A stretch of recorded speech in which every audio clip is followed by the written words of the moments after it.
अस्सलाम वालेकुम welcome to the channel I hope आपका वीक अच्छा गुजरा हो एंड ईद मुबारक आप सारों को। जिस तरह आपको पता है कि मैंने आपसे रिक्वेस्ट भी की थी ईद के दौरान के रमज़ान के दौरान के मेरा प्लान ये होगा कि रोज़ों के बाद I will at least do regular shows. तो मेरा भी प्लान यही है कि वीक में एक दफ़ा मैं आपके साथ रेगुलर शो करूं यूट्यूब के ऊपर और फिर मैं वीक में एक दफ़ा आपके साथ रेगुलर शो करूं टिकटॉक के ऊपर। हमारा फॉर्मेट यही होगा। Hello Asif, thank you everybody who is joining us.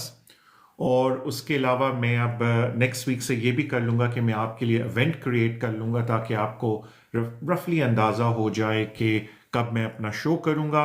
वालेकुम अस्सलाम मलिक।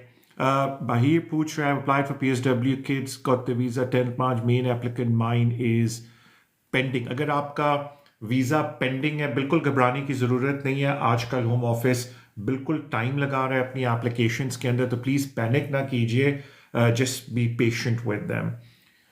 अगर आपको लगता है कि आप होम ऑफिस को चेस करना चाहते हैं तो जो बेस्ट मेथड है इस वक्त वो है कि आप अपने MP से रब्ता करें और MP को बोलें कि प्लीज़ आप होम ऑफिस को चेस करें। थैंक यू एवरीवन जो हमें ज्वाइन कर रहे हैं। एंड एक बात मैं बताऊं कि मैंने भी रिसेंटली एक वीडियो भी बनाई थी, आई होप आप लोगों ने अब तक देख ली होगी, बिकॉज काफ़ी लोग मुझसे पूछते हैं कि तारिक भाई अगर हम ओवरस्टेयर हैं तो क्या हम स्किल्ड वर्कर वीज़ा फिर भी अप्लाई कर सकते हैं या नहीं। तो उसके ऊपर मैंने एक वीडियो बनाई, आई होप यू हैव। बहीर वजीर आप कहते हैं ऑलरेडी ईमेल द MP। बिल्कुल ठीक किया आपने।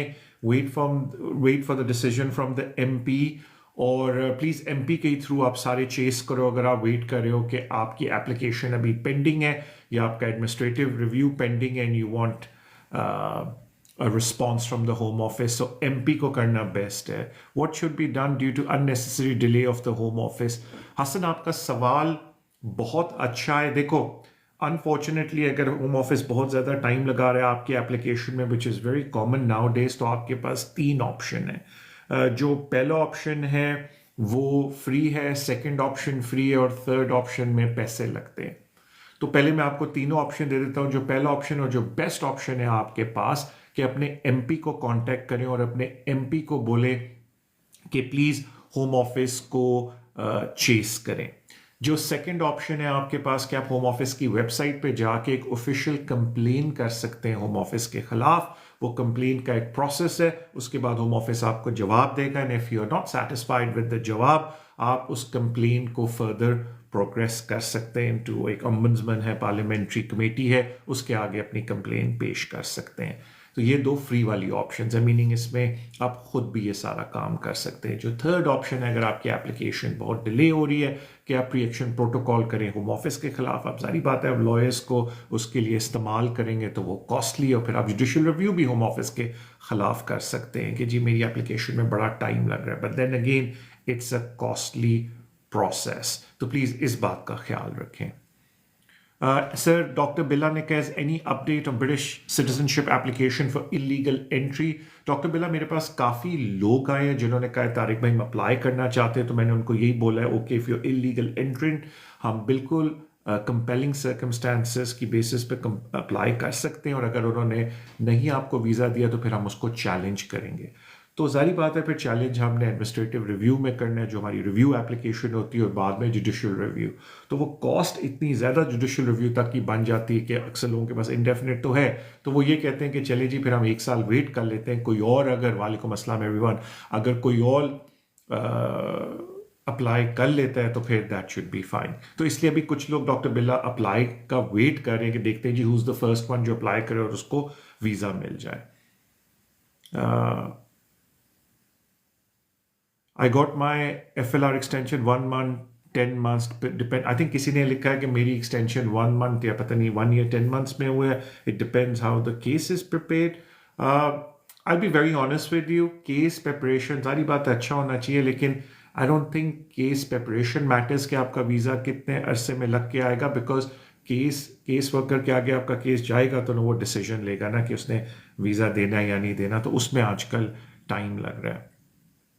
Sir how it's gonna affect my status अगर मेरा किसी ने कहा कि किसी का जो एम्प्लॉयर है स्किल्ड वर्कर के ऊपर वो आवरली रेट कम कर रहे हैं तो I tell you how this will affect because आपको पता है कि एज ए स्किल्ड वर्कर आपकी रिक्वायरमेंट है कि आपने एक मिनिमम थ्रेशोल्ड से नीचे नहीं जाना अब जारी बात है कि अगर आपके वर्किंग आवर्स में चेंजेस आएंगी तो प्रो राटा बेसिस पे आपकी सैलरी भी उस तरीके से रिड्यूस हो जाएगी क्योंकि आप वर्किंग आवर्स अब उस हिसाब से कर रहे हैं तो इट्स वेरी इंपॉर्टेंट कि अगर प्रोराटा वर्किंग आवर्स आप अपनी सैलरी पे देखते हैं और सैलरी बढ़ रही है कम नहीं हो रही तो देन यूर ओके लेकिन अगर आपकी सैलरी कम हो रही है then it's a big problem अगर आपको याद हो मैंने एक वीडियो भी बनाई हुई है कि कौन कौन सी रिपोर्टिंग एक्टिविटीज़ हैं जो आपके एम्प्लॉयर को करनी चाहिए तो अगर आपकी सैलरी थ्रेशोल्ड से नीचे चली जाती है और 4 वीक से ज़्यादा नीचे जाती है देन इट्स अ प्रॉब्लम तो जब भी आपके वर्किंग आवर्स में कोई चेंज आए आपने ये कैलकुलेट करना है कि उससे मेरी जो प्रो राटा सैलरी है वो नीचे जा रही है या ऊपर जा रही है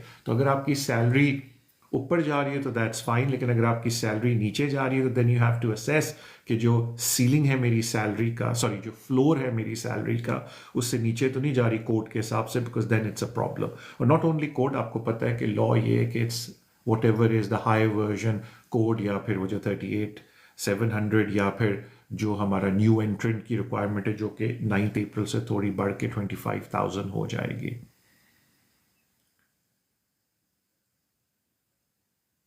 किसी ने बड़ा अच्छा सवाल पूछा कि तारिक भाई what will happen to my care visa अगर मेरा एम्प्लॉयर मुझे सैलरी नहीं दे रहा देखें इशू आपके साथ ये है होम ऑफिस कहता है कि अगर एम्प्लॉयर आपको सैलरी नहीं दे रहा तो एम्प्लॉयर ने होम ऑफिस को कांटेक्ट करके बताना है कि वो आपको सैलरी क्यों नहीं दे रहा एक्सेप्शनल सर्कमस्टांसेस में होम ऑफिस शायद आपको कोई डिस्क्रेशन दे दे कि यू कैन स्टिल वेट जब तक आपका सैलरी थ्रेशोल्ड वापस मीट नहीं होता अदरवाइज मोस्ट केसेस में होम ऑफिस ये करेगा कि अगर एम्प्लॉयर रिपोर्ट नहीं करता तो उनके लाइसेंस को रिवोक कर देंगे और आपको फिर जारी बात है अगर आपके स्पॉन्सर का लाइसेंस रिवोक हो गया तो आपको 60 डे का लेटर मिलेगा और lot of people are coming to me जो ये बात बोल रहे हैं कि हमारे एम्प्लॉयर ने हमें बुला के बोला है कि जी हम आपकी रिपोर्टिंग कर रहे हैं we can not keep you और हमें फिर 60 डे का भी नोटिस आने लगा है तो इसलिए मैं लोगों से प्लीज़ बोलता हूँ कि इफ़ यू आर वर्किंग जहाँ आपको पता है कि आपका एम्प्लॉयर आपको अब सैलरी नहीं दे रहा तो unfortunately you can see the writing on the wall के अनकरीब उनका लाइसेंस रिवोक हो जाएगा अगर वो रिपोर्टिंग नहीं कर रहे या फिर वो आपको रिपोर्ट कर देंगे तो आपको 60 डे का कटेलमेंट लेटर आ जाएगा तो please immediately start making plans कि होपफुली आपको कोई और एम्प्लॉयर मिल जाए और मैं लोगों को ये भी बोलता हूँ कल भी मैंने एक शो में बोला था कि प्लीज़ ये जो प्रॉपर रिक्रूटर्स हैं आप इनके पास भी जाओ टू फाइंड रिक्रूटमेंट और अगर लंदन से बाहर कोशिश करो I hope there is a possibility कि आपको जॉब मिल जाए सईदा हिरा बोल रही please answer my call sorry Saeeda मैंने आप थोड़ा सा फॉर्मेट चेंज किया अपने इन शोज़ का क्योंकि मेरे लिए बड़ा कन्वीनियंट होता है कि मैं फ़ोन ये स्टैंड पे रख के शो कर लूँ तो अब मैं वो लैपटॉप पे शो नहीं करता कि मैं आपकी कॉल्स ले सकूँ लेकिन प्लीज़ अगर आप अपना मैसेज यहाँ लिखोगे मैं पूरी कोशिश करूँगा मैं उसका जवाब दे दूँ और उसके अलावा जिस तरह मैंने आप सारों को बोला हुआ है कि यू मोर देन वेलकम बड़ा आसान है मुझसे रब्ता करना my contact details are easily available on the net मैंने तभी पिछले बहुत सालों से बहुत ही मिनिमल कॉस्ट रखी हुई है टेलीफोन अपॉइंटमेंट की ताकि ज़्यादा से ज़्यादा लोगों के लिए हेल्प हो जाए कि मैं उनको कानून की इन्फॉर्मेशन दे दूँ एंड आई थिंक मैंने यही सिस्टम रखा हुआ है जब लोग मुझसे मिलने आते हैं तो अगर किसी वजह से आप मुझसे और बात करना चाहते हो गुजारी बात है you want to discuss your case तो आप मुझसे टेलीफोन अपॉइंटमेंट बना लो या मुझसे इन पर्सन आके मिल लो and then of course I can take your case जब मैं आपको मेरिट बता दूंगा बट फॉर नाउ अगर आप माइंड ना करें प्लीज़ आप मैसेज लिख लो आई डू माई बेस्ट कि मैं पढ़ के आपको जवाब दे दें please write in English sir how are we care worker visa of employer not giving you मैंने उसका जवाब दे दिया था प्लीज़ अगर आप इंग्लिश में लिखो that's very important what is the eligibility to be a 5-year route for 7-year child? I do apologize, काफ़ी तेज तेज मैसेज आ रहे हैं तो I'm doing my best to read them. अगर आप प्लीज़ इंग्लिश में लिखें I'll be grateful. किसी ने अभी मुझे बोला कि what's the eligibility requirement for हमारा बच्चा 7 साल का इस मुल्क में हो गया है तो एज पेरेंट्स हमें ये होम ऑफिस को प्रूव करना होता है कि it would not be reasonable for the child to leave the United Kingdom तो एप्लीकेशन में जो मेन आप समझ लो आपकी एप्लीकेशन में मेरिट है वो आपके बच्चे की बेसिस पे, because a child is a qualifying child, क्योंकि उसने 7 साल यहाँ गुजार लिए हैं। और एलिजिबिलिटी क्राइटेरिया ये है कि you have parental relationship with the child, जो कि जारी बात है बायोलॉजिकल पेरेंट्स का ऑटोमेटिकली होता है। और अगर आप स्टेप पेरेंट भी हो, केस लॉ ये बोलता है कि if you stepped into the shoes of the parent, फिर आपकी पेरेंटल रिस्पॉन्सिबिलिटी है। And we have to prove कि it would be unreasonable for the child to leave the United Kingdom. तो ये हमारा एलिजिबिलिटी क्राइटेरिया है। कैन बी किसी ने बोला है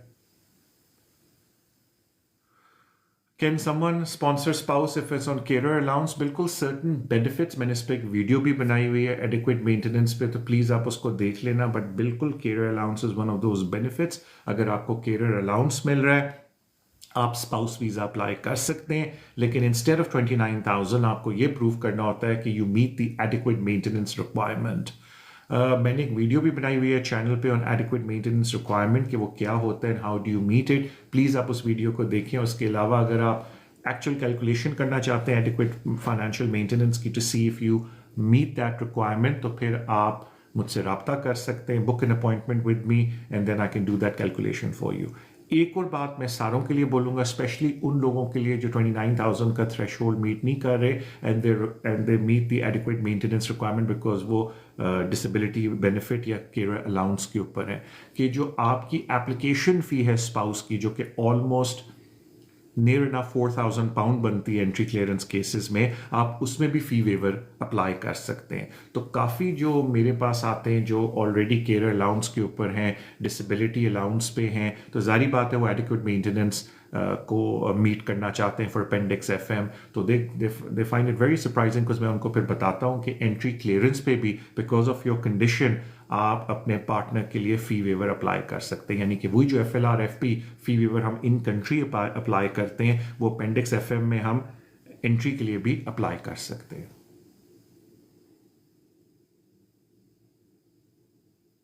Do we need maintenance figure for changing employer after spending 1 year in the UK? देखिए वो मेंटेनेंस लेटर नहीं होता, तो let me give you little bit of the background maintenance का।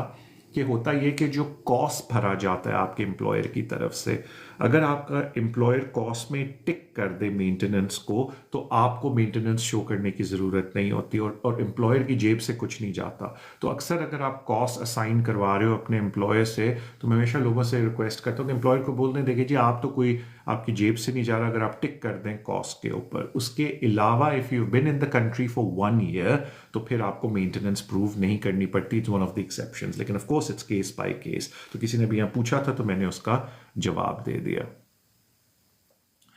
Somebody came illegal entry age 12, have indefinite nationality application में what are the chances? देखें, पहली तो बात है कि इलीगल वो बोट के थ्रू आए थे, और फिर अगर आपको याद हो तो मैंने इसके ऊपर एक वीडियो बनाई है। अब पहले मैं आपको अगेन, मैंने वीडियो में भी अपना व्यू दिया था, मैं दोबारा दे देता हूँ। मुझे लगता है कि okay let's put it this way ताकि आप कंफ्यूज ना हो। सेक्रेटरी ऑफ स्टेट ने पार्लियामेंट में ये बात बोली है जब I think House of Lords में इसकी डिस्कशन हो रही थी। मैंने आई थिंक वो क्लिप भी, नॉट वो क्लिप, वो मैंने जो ट्रांसक्रिप्ट है वो अपनी इस वीडियो में लगाई है जब मैं आपको एक्सप्लेन कर रहा हूँ लॉ। तो उन्होंने बोला है कि सेक्रेटरी ऑफ स्टेट देखेगा कि क्या कंपेलिंग सर्कमस्टांसेस थे जिसकी बेसिस पे आप इलीगल इस मुल्क में आए थे, और अगर वो कंपैशनेट और कंपेलिंग सर्कमस्टांसेस हैं तो हम फिर आपको नेशनैलिटी दे देंगे। अब अगर आप बोल रहे हो कि somebody was 12 year old और वो इलीगल इस मुल्क में आया है, तो मेरे ख्याल से दैट्स क्वाइट कंपेलिंग, बिकॉज वो अपनी मर्जी से तो नहीं आया, दैट वाज अ माइनर, उसको कोई एडल्ट साथ लेके आया है। तो आई थिंक उसको ये पनिश करना कि उनको कभी भी नेशनैलिटी ना मिले is quite harsh.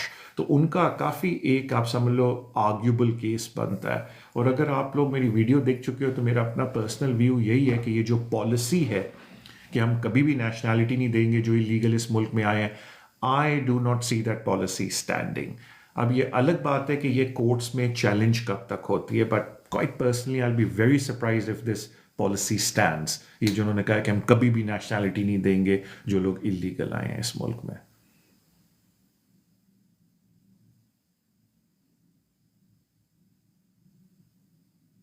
Can sponsor get, can sponsor him get, sorry मैं समझा नहीं आपने क्या लिखा है। Can you tell me if PSW is expiring, can I apply for further leave to remain and how long will it take? देखें ये बड़ी कॉमन चीज़ मुझसे लोग पूछते हैं. Let me tell you the scenario. ये होता क्या है जो मैंने एक्सपीरियंस किया है. अब जारी बात है आप लोगों के पास ग्रेजुएट वीज़ा है. जब लोगों के पास ग्रेजुएट वीज़ा होता है तो नेचुरली वो ट्राई ये करते हैं कि ठीक है जी, ग्रेजुएट से जो नेशनल प्रोग्रेशन होता है वो होता है कि हमें कोई स्किल वर्कर वीज़ा दे दे, हम जॉब्स अप्लाई करें और हमें स्किल वर्कर कोई वीज़ा दे दे. अब कभी कभी होता है कि लोगों की जॉब की बातचीत चल रही होती है, बस आपको पता है अगर आप कहीं अच्छी जगह जॉब लेने की कोशिश करोगे, एक राउंड नहीं 2-3 राउंड होते हैं इंटरव्यूज़ के. तो कभी कभी लोग कहते हैं तारिक भाई we very close to a job, लेकिन हमें नज़र आ रहा है कि हमें शायद 6-7 महीने में जॉब मिल जाए, लेकिन हमारा ग्रेजुएट वीज़ा ख़त्म हो रहा है. जारी बात है अगर हम अपनी होम कंट्री में जाते हैं तो वो जो जॉब हमें दे रहे हैं वो कहेंगे कि फिर हमें डी कॉस इशू करना है. डी कॉस हमारे पास है नहीं, हम आपको कॉस्ट दे सकते हैं जो अभी हमारे पास है. तो फिर अक्सर लोग कभी कभी ये करते हैं कि FLRO डाल लेते हैं, और FLRO में भी जब डालते हैं तो अक्सर लोग मुझे कहते हैं जी फिर हम FLRO किस बेसिस पे डालें. आप बिल्कुल सच FLRO डालें होम ऑफिस को, या FLRFP जो आप कहते हो, कि आप उसमें होम ऑफिस को बताएं कि जी मुझे एक्स्ट्रा टाइम इसलिए चाहिए कि मैं एम्प्लॉयमेंट ढूंढ रहा हूँ, मेरे इंटरव्यूज चल रहे हैं, मुझे उम्मीद है कि मुझे कोई स्किल वर्कर पे रख लेगा. बस एक बात का ख्याल रखें कि बिल्कुल आप जेन्युइन ग्राउंड्स में एप्लीकेशन डाल रहे हैं, बट इट्स हाईली अनलाइकली कि होम ऑफिस उस पर आपको वीज़ा देगा. लेकिन एटलीस्ट जब तक वो एप्लीकेशन आपकी पेंडिंग है, अगर आपने ग्रेजुएट वीज़ा इन टाइम में वो एप्लीकेशन डाली है, तो सारे वो राइट्स आप पे अप्लाई होते हैं जो ग्रेजुएट वीज़े पे थे, मीनिंग आपको फुल टाइम काम की इजाज़त है. फिर while that application is pending, अगर आपको कोई स्किल वर्कर वीज़ा का कॉस्ट दे देता है, तो फिर आप उस एप्लीकेशन को विड्रॉ करके विद इन 14 डेज अपनी स्किल वर्कर एप्लीकेशन डाल सकते हैं. Then we just have to make sure कि एलिजिबिलिटी रिक्वायरमेंट और बाकी सारी रिक्वायरमेंट यू आर मीटिंग. तो जो अभी आपका सवाल था कि तारिक भाई PSW के बाद अगर मैं FLR डालूं तो कितने अरसे वो एप्लीकेशन पेंडिंग रहेगी, दैट ऑल डिपेंड्स. जिस तरह अब if you're lucky Home Office could have that application pending for 1 year, and if you're lucky 6-7 महीने में भी जवाब दे सकते हैं. बात यह कि अगर वो जवाब देते हैं, of course they will refuse because आप टाइम मांग रहे हो टू गेट एम्प्लॉयमेंट. अगर आपको राइट ऑफ अपील भी मिलती है and you exercise that right of appeal, तो फिर आपको और टाइम मिल जाता है. Can I apply for skill visa if admin review in processing? देखिए ये होता है कि जब आप अपने स्किल वीज़ा अप्लाई करते हो तो होम ऑफिस आपसे पूछता है कि आपकी कोई पेंडिंग एप्लीकेशन है या नहीं, तो उसमें आपको बताना पड़ता है कि मेरा एडमिनिस्ट्रेटिव रिव्यू पेंडिंग है. तो फिर होम ऑफिस आपसे, मतलब as long as you tell Home Office. और आई थिंक मैं लोगों से एक बात बोलता हूँ कि आपने जो एक डिसीजन लेना है अपना, वो ये लेना है कि are you going to wait for administrative review या उसको विड्रॉ करके just make a skill worker application. Because देखो, अगर आपने एडमिनिस्ट्रेटिव रिव्यू डाला और जिस एम्प्लॉयर की बेसिस पे डाला है वो स्पॉन्सर ही विड्रॉ कर गया अपने आप को आपके साथ, तो फिर तो उस एडमिनिस्ट्रेटिव रिव्यू का कोई फ़ायदा नहीं है.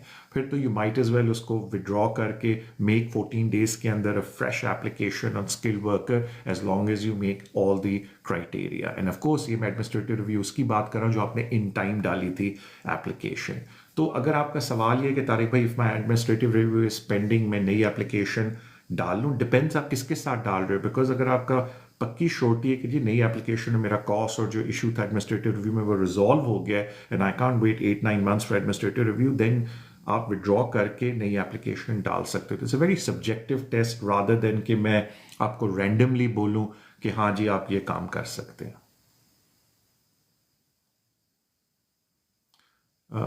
किसी ने अभी मुझसे पूछा है कि एनी इन्फो अबाउट यूके के अंदर अगर मैं अप्लाई करूं, I think you mean skill worker, मेरा इंटरव्यू होगा या नहीं. देखें मैंने इस पर भी एक वीडियो बाय द वे बनाई हुई है स्किल वर्कर इंटरव्यू के ऊपर. अगर आपको टाइम मिले तो प्लीज़ हमारे चैनल पे उस वीडियो को देखें. देखो पहली बात तो ये मैंने अपनी वीडियो में भी बोला है कि अगर आपका इंटरव्यू आ गया that means Home Office is already, उनको लग रहा है कि there is an issue with your application. Because Home Office mainly उन्हीं लोगों का इंटरव्यू करता है जिसमें उनको शक हो उनकी स्किल वर्कर एप्लीकेशन के ऊपर. ये एटलीस्ट उनकी पॉलिसी ये बात बोलती है. तो चांसेस पे डिपेंड करता है, बिकॉज मुझे ये नहीं पता कि what are the red flags in your application. तो अगर कोई रेड फ्लैग्स हैं आपकी एप्लीकेशन के ऊपर, then the chances are more कि आपका इंटरव्यू होगा। लेकिन अगर कोई रेड फ्लैग्स नहीं है, then you should be okay. और कभी कभी होता है कि रेड फ्लैग एप्लीकेंट की तरफ से नहीं होते, the red flag is from the sponsor side of things. जिस तरह के हुआ ये रिसेंट कुछ अर्सा पहले, मेरे क्लाइंट ने अप्लाई किया स्किल्ड वर्कर, और उसका इंटरव्यू आया, and he was very surprise because everything like कोई रेड फ्लैग्स नहीं थे उसके एप्लीकेशन में। थोड़ा सा पुरानी बात कर रहा हूँ। और जब उन्होंने होम ऑफिस से पूछा कि व्हाट इज़ द मैटर, तो फिर बाद में उनको जो थर्ड पार्टी इंफॉर्मेशन मिली, फिर स्पॉन्सर से भी उन्होंने खुल के बात की, तो उनको पता चला कि स्पॉन्सर ने पहले किसी और को स्पॉन्सर किया था। एयरपोर्ट पे वो पकड़े गए थे क्योंकि उनकी इंग्लिश अच्छी नहीं थी। उसकी वजह से स्पॉन्सर को काफ़ी होम ऑफिस ने इंक्वायरीज की, बट सब कुछ ठीक हो गया। तो जाहिर बात है, जब उस स्पॉन्सर ने किसी और को स्पॉन्सर किया, तो होम ऑफिस के ऑलरेडी फ्लैग्स उठे हुए थे उस स्पॉन्सर के बारे में, तो उनका इंटरव्यू हुआ। तो इस तरीके से भी कभी कभी आपकी वजह से इंटरव्यू नहीं होता, बट आपके स्पॉन्सर ऑलरेडी फ्लैग अप हुआ होता है होम ऑफिस के पास। किसी ने भी लिखा है कि my pay slip my manager not give me permanent. Okay, देखिए, अगर आपका मैनेजर आपको पे स्लिप नहीं दे रहा, इट्स एन एम्प्लॉयमेंट मैटर। मैं लिटिगेशन एंड इमिग्रेशन करता हूँ, मैं एम्प्लॉयमेंट लॉ नहीं करता, लेकिन मैं इतना बता दूं कि आपका पे स्लिप मिलना आपका राइट है। पे स्लिप्स आपको मिलनी चाहिए, so that's very important. Does it take 6-5 months usually for FLR, please? Yes, it could take up to 6-5 months leading up to 1 year, और कभी कभी एक साल से ज़्यादा भी लग जाता है FLR पे। तो अगर आपकी इंटेंशन ये है कि ज़्यादा से ज़्यादा टाइम लगे, तो फिर आप दुआ करो कि FLR पे ज़्यादा टाइम लगे। अभी अगेन किसी ने पूछा, शाज ने, how long does it take for FLR application? Again Shaz, if you are unlucky 4-5 months, otherwise 8 months to 10 months तो एवरेज लग जाता है। ईद मुबारक माजिद, ईद मुबारक टू यू। एडमिनिस्ट्रेटिव रिव्यू में आजकल क्या टाइम लग रहा है? अगर आपका एडमिनिस्ट्रेटिव रिव्यू एंट्री क्लियरेंस पे है, तो लिटरली अप टू 1 year लग रहा है। I mean, if you get it early, excellent, लेकिन अब 1 year का निकाल के रखो प्लान। और अगर आपने एडमिनिस्ट्रेटिव इन कंट्री डाला है, डिपेंडिंग ऑन, अगर आपने अपेंडिक्स EU वाला डाला है, यूरोपियन वाला, तो उसमें तो आजकल 6-7-8 महीने लग रहे हैं। और अगर आपने स्किल वर्कर एडमिनिस्ट्रेटिव रिव्यू किया है, उसमें होम ऑफिस जल्दी जवाब दे रहा है, लिटरली 4 months के अंदर, बिकॉज दे रियलाइज कि आपने अपने एम्प्लॉयर के साथ जॉब शुरू करनी है, तो they can't hold this for ever. Alright, if you are on, okay, UK visit visa refused for stupid reason, can I do PAP? देखें, ये मेरा विजिट वीज़ा भी मैंने एक वीडियो बनाई हुई है, और पैप बिल्कुल आप कर सकते हो, लेकिन पैप के ऊपर बड़े स्पेसिफिक ग्राउंड्स होते हैं कि एरर ऑफ लॉ क्या है। तो अगर डिसीजन पढ़ के लगता एक लीगल एडवाइज़र को है कि बिल्कुल आपका मेरिट बनता है फॉर रेजिंग अ पैप, तो बिल्कुल आप पैप रेज करो। क्योंकि कभी कभी होता है, मैं भी क्लाइंट्स को ये कहता हूँ जो मुझे विजिट वीज़े के रिफ्यूज़ल दिखाते हैं, कि नई एप्लीकेशन से बेहतर है हम इस पे पैप करते हैं and take a chances on a PAP. PAP is pre action protocol. What visa application can be apply fee waiver rejected? देखो, अगर आपका फी वेवर रिजेक्ट हो जाता है, तो बी वेरी केयरफुल। मैंने उस पर भी एक वीडियो बनाई हुई है। क्योंकि जब आप एक दफ़ा फी वेवर कर लेते हो, और अगर आप 14 डे के अंदर कोई और एप्लीकेशन डालते हो, फिर ठीक है। लेकिन if you put the fee waiver in और आपका सब्सटेंसिव वीज़ा ख़त्म हो गया है, तो होम ऑफिस की पॉलिसी ये कहती है कि 3C उसी सूरत में एक्टिवेट होगा अगर हम आपका फी वेवर रिफ्यूज़ या एक्सेप्ट करते हैं, और उसके विद इन 10 वर्किंग डेज आप वही एप्लीकेशन डालो। तो प्लीज़ इस बात का ख्याल रखें कि अगर आपका 14 डे की विंडो बंद हो गई है बिकॉज फी वेवर काफ़ी अरसे तक आपका पेंडिंग रहा है, वीज़ा आपका ख़त्म हो गया है, तो फी वेवर का जवाब चाहे फेवरेबल हो चाहे अनफेवरेबल हो, अगर आप चाहते हो कि आपकी 3C कंटिन्यूड रहे, तो प्लीज़ वही एप्लीकेशन डालें जिसकी बेसिस पे आपने 3C मांगा हुआ है। Be very careful about that, क्योंकि the last thing you want to do is कि 3C आपका ब्रेक हो जाए। बिकॉज देखो, आजकल बहुत ज़रूरत होती है काम करने की, तो स्पेशली अगर किसी ने ग्रेजुएट वीज़े की बेसिस पे आगे ये सारी एप्लीकेशंस डाली हैं, तो दे डू वांट कि उनका राइट टू वर्क लगा रहे। तो प्लीज़ जो फी वेवर अगर आप नहीं डालते, बी वेरी केयरफुल कि 3C टूट तो नहीं जाएगा। I done a video on that, please अगर आपको मौका मिले तो आप उसको देखें।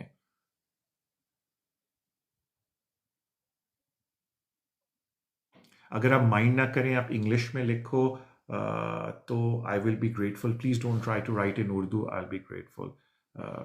What is the best way to convert 10-year route to 5-year private route? देखिए, जो यंग अडल्ट्स को प्राइवेट रूट पे मिलता है वो 5 ईयर पे स्विच करते हैं. जो ओवर 18 है जिनको प्राइवेट रूट पे मिलता है वो 10 ईयर पे ही रहते हैं. तो एज सच प्राइवेट रूट पे 5 ईयर वीज़ा सिर्फ यंग अडल्ट्स के लिए, बाकी सारे 10 ईयर रूट पे रहते हैं. फॉर एग्जाम्पल, जो लोग यहाँ इलीगली अपने 20 ईयर्स पूरे कर लेते हैं और वो प्राइवेट लाइफ पे आते हैं, तो वो 10 ईयर रूट पे ही होते हैं. वो 5 ईयर पे नहीं जा सकते अनलेस वो स्विच कर लें, spouse visa etcetera. Private life की बात कर रहा हूँ. इस तरह जो लोग प्राइवेट लाइफ पे अपना वीज़ा लेते हैं अंडर वेरी सिग्निफिकेंट ऑब्स्टिकल, मैंने उस पर वीडियो भी बनाई हुई है कि प्राइवेट लाइफ में कौन सा वीज़ा है, वेरी सिग्निफिकेंट ऑब्स्टिकल का क्या उसकी रिक्वायरमेंट्स हैं, तो वो भी 10 ईयर रूट है. इस सिर्फ जो 5 ईयर रूट प्राइवेट लाइफ में मेनली है वो बच्चों के लिए. जो छोटे बच्चे हैं, आपको पता है, नॉट 5, वो जो कि बच्चा अगर यहाँ पैदा हुआ है 7 ईयर्स का हो जाए, वो इंडेफिनेट अप्लाई कर सकता है as part of private rules. और फिर यंग अडल्ट जो सबसे फेमस प्राइवेट रूल है हमारा, जब से ये बना है उस पर मैंने वीडियो बनाई हुई है. तकरीबन मैंने हर चीज़ पे वीडियो बनाई हुई है, तो इसलिए I think I should stop saying कि मैंने वीडियो बनाई है. लेकिन मैं इसलिए बार बार कहता हूँ कि please go and have a look at those videos. और अगर आपको मेरी कोई वीडियो पसंद आए तो अपने अपने सोशल मीडिया प्लेटफॉर्म पे उसको शेयर भी करें. तो यंग अडल्ट पे 5 ईयर रूल है. अदरवाइज बस वही हिसाब लगाएं कि इट इज़ ऑन 10 ईयर. किसी ने बोला कि प्राइवेट लाइफ मुझे बच्चे की बेस पे मिला है. वो प्राइवेट लाइफ नहीं, वो फैमिली लाइफ होता है. तो फैमिली लाइफ बिल्कुल आप अपना 10 ईयर से 5 ईयर पे कन्वर्ट कर सकते हैं अगर आप सोल रिस्पॉन्सिबिलिटी है बच्चे की. किसी ने बोला राज ने, how long does it take to private life application. Raj, आजकल एप्लीकेशंस में ईजिली मैं हर एक को बोल रहा हूँ 10 to 12 month, 8 to 12 month period आप लगाओ दिमाग में, move on from there. My wife e-visa is about to finish in July and should we apply for her nationality visa? देखो, nationality visa मैटर करता है कि आप nationality की residential requirement and eligibility requirement meet करते हैं. तो if you meet the eligibility nationality requirement की and of course residency requirement, तो फिर आप nationality application बिल्कुल डालें. लेकिन of course मुझे आपके basis नहीं पता, तो it's very difficult for not. If my FLR cancel after they give back my passport or not? वो डिपेंड करता है कि आपके पास अभी भी वीज़ा है या नहीं. बिकॉज कुछ लोग FLR डालते हैं, उनका वीज़ा अभी भी वैलिड होता है, वो विड्रॉ करें तो होम ऑफिस को रिक्वेस्ट कर सकते हैं कि मेरा पासपोर्ट मुझे वापस दो. If the visa is valid, home office normal circumstances में पासपोर्ट वापस कर देता है.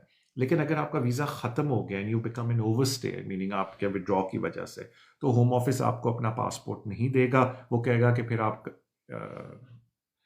Make up your plan to leave the country, हम एयरपोर्ट पे आपको पासपोर्ट देंगे.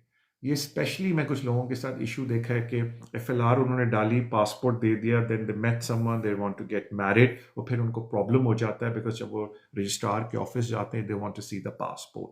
तो उसमें फिर वो यही हल है कि they have to write to the home office की certified copy of the passport वो डायरेक्टली भिजवा दें रजिस्ट्रार ऑफिस में. सिमिलरली कुछ लोग कहते हैं तारे भी हमने इंग्लिश टेस्ट देना है, हमें होम ऑफिस से पासपोर्ट चाहिए. You have to ask in writing to the home Office, और फिर होम ऑफिस की डिस्क्रेशन है कि आपको पासपोर्ट दें या ना दें. तो इस बात का ख्याल रखें. Can you switch study visa to spouse visa? बिल्कुल, आप स्टडी वीज़ा से, when you say spouse visa, presume you are talking about appendix FM. Appendix FM का मतलब है स्पाउस वीज़ा का जो लोग यहाँ ब्रिटिश हैं, इनडेफिनेट हैं, रेफ्यूजी स्टेटस पे, ह्यूमैनिटेरियन प्रोटेक्शन पे, या यूरोपियन नेशनल हैं ऑन प्री सेटल स्टेटस, उनके आप जब शादी करते हो तो उनके साथ आप स्पाउस वीज़ा अप्लाई करते हो, बेसिकली अपेंडिक्स FM. तो स्टूडेंट बिल्कुल अपेंडिक्स FM में अप्लाई कर सकता है. And if you talking about dependent visa, तो वो पे डिपेंड करता है कि जो मेन एप्लीकेंट है उसकी वीज़ा कैटेगरी क्या है. असाइलम डिसीजन में आजकल क्या टाइम लगता है? असाइलम डिसीजंस में आजकल ईजिली 10 मंथ्स लग रहे हैं मिनिमम. आप इस बात का ख्याल रखो. किसी ने अच्छा सवाल पूछा मेरे लिए कि तारिक भाई, how to get your appointment. It's very easy. मेरी contact details are available everywhere.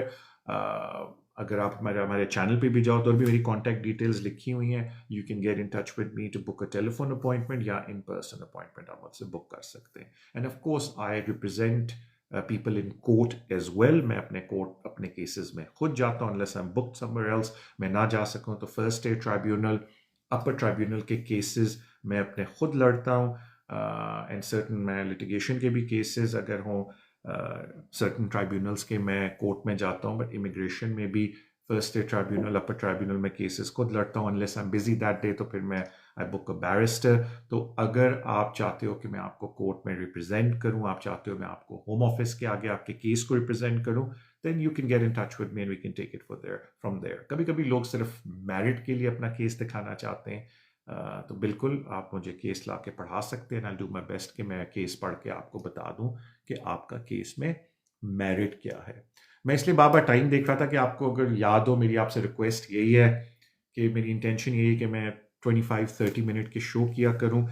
मैं जो एक नई चीज़ अब शुरू करूंगा इस वीक जिससे मैंने कल किया था यूट्यूब पे शो, आज टिकटॉक पे कर रहा हूँ।